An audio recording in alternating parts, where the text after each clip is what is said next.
Estudo sobre o Evangelho de João, parte 15, dia 12 de janeiro de 2024. João, capítulo 4, do versículo 7 ao versículo 26. Conversa com uma mulher samaritana. Veio uma mulher de Samaria tirar água. Disse-lhe Jesus: dá-me de beber. Porque os seus discípulos tinham ido à cidade comprar comida. Disse-lhe, pois, a mulher samaritana: como sendo tu judeu, me pedes de beber a mim, que sou mulher samaritana?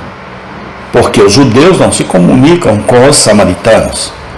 Jesus respondeu e disse-lhe: se tu conhecesses o dom de Deus, e quem é o que te diz dá-me de beber, tu lhe pedirias água e ele te daria água viva.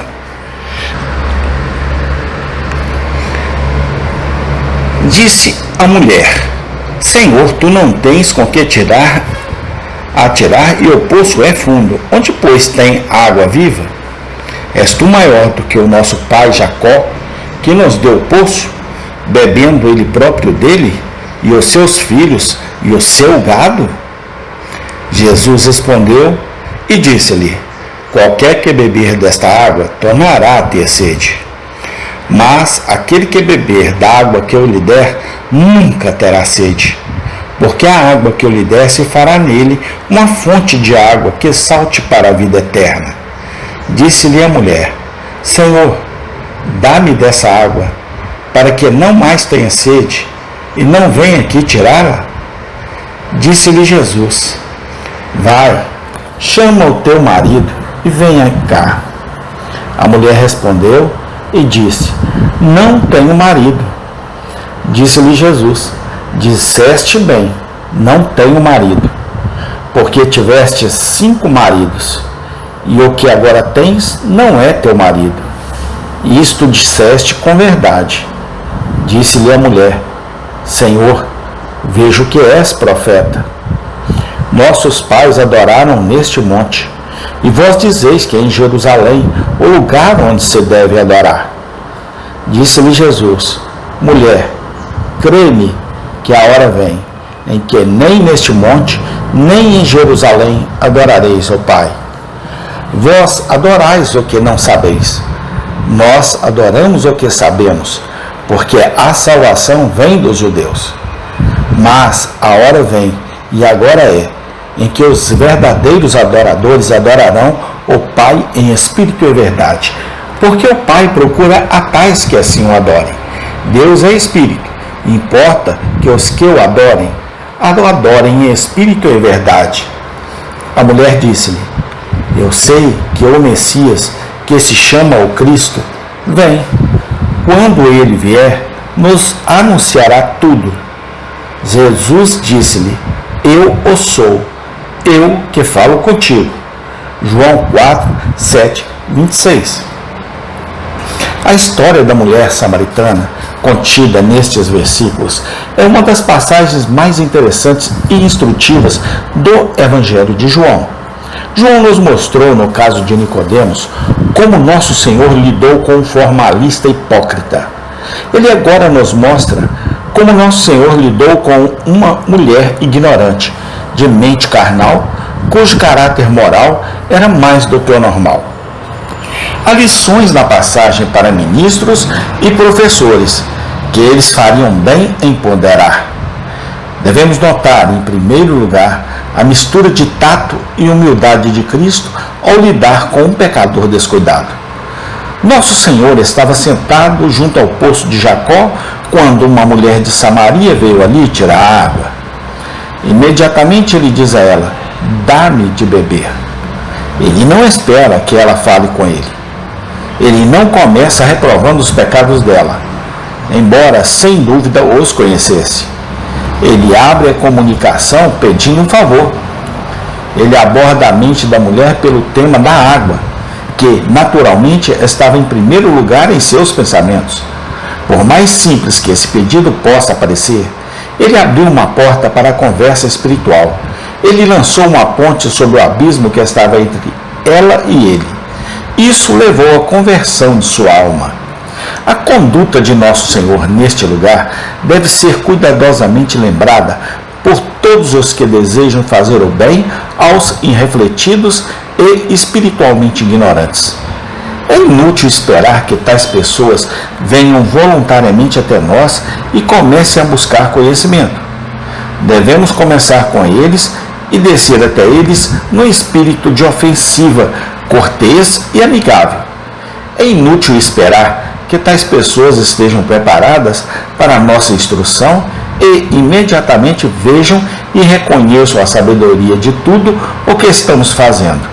Devemos trabalhar com sabedoria. Devemos estudar os melhores caminhos para os seus corações e a maneira mais provável de prender sua atenção.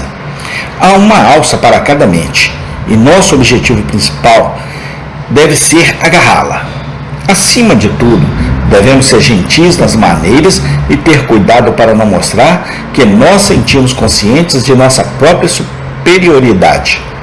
Devemos assinalar, em segundo lugar, a prontidão de Cristo para dar misericórdia aos pecadores descuidados. Ele diz à mulher samaritana que se ela tivesse perguntado, ele lhe daria água viva. Ele conhecia perfeitamente o caráter da pessoa diante dele.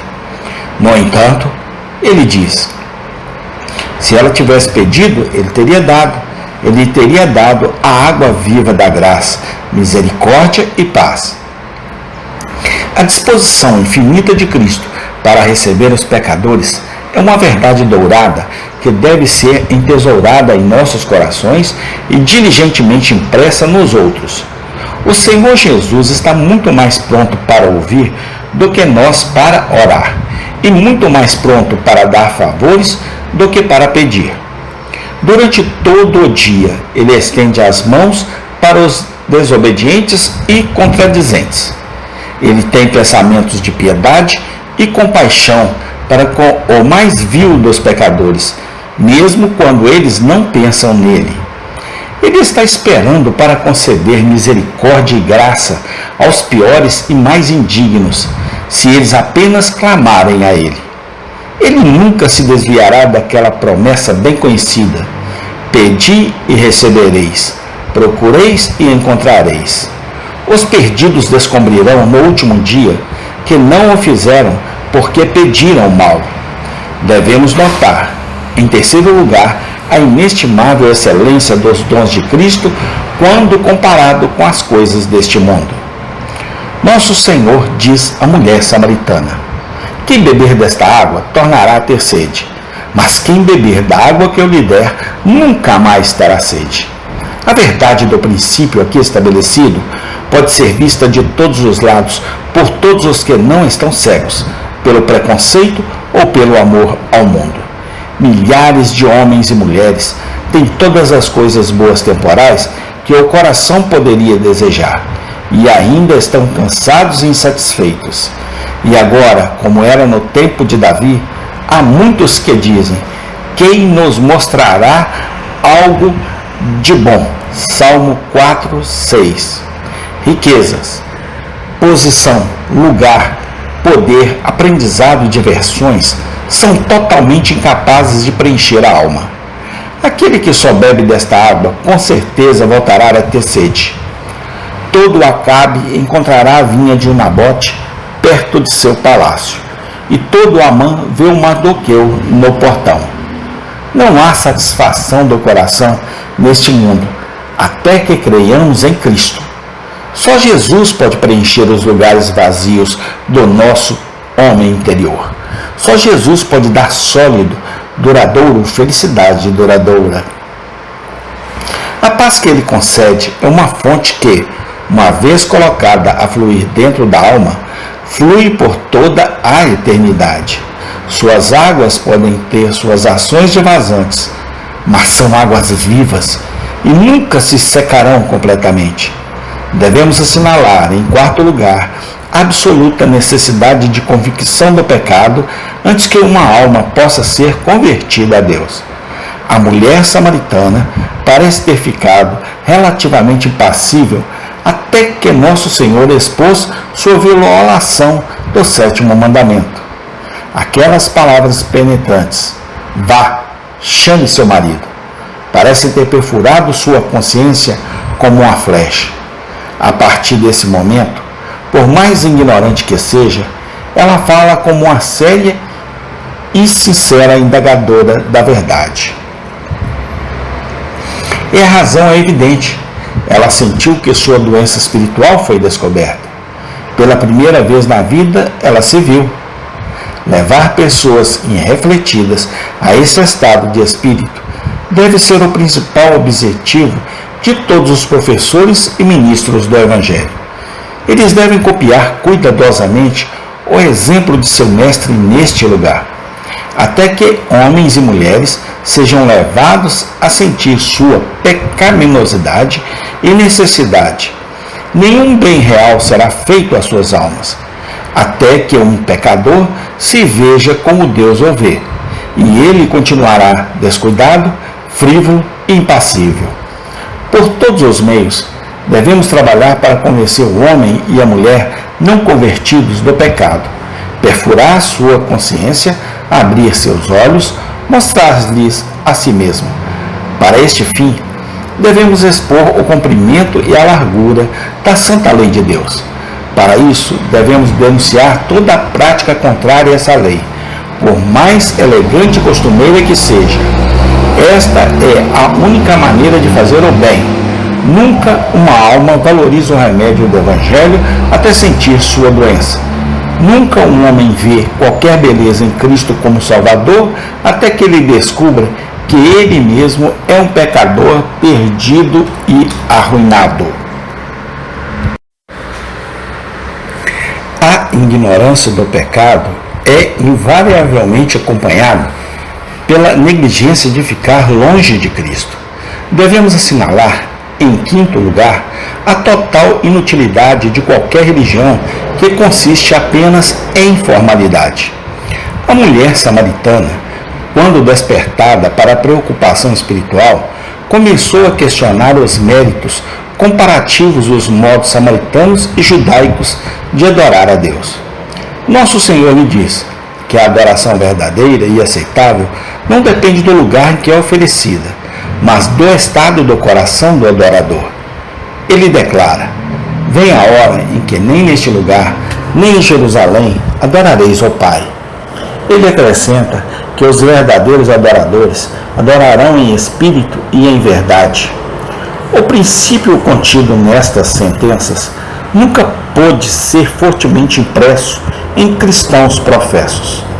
Estamos todos naturalmente inclinados a fazer da religião uma mera questão de formas e cerimônias externas, e a atribuir uma importância excessiva à nossa maneira particular de adorar a Deus. Devemos tomar cuidado com esse espírito, especialmente quando começamos a pensar seriamente sobre nossas almas. O coração é a coisa principal em todas as nossas abordagens a Deus. O Senhor olha para o coração.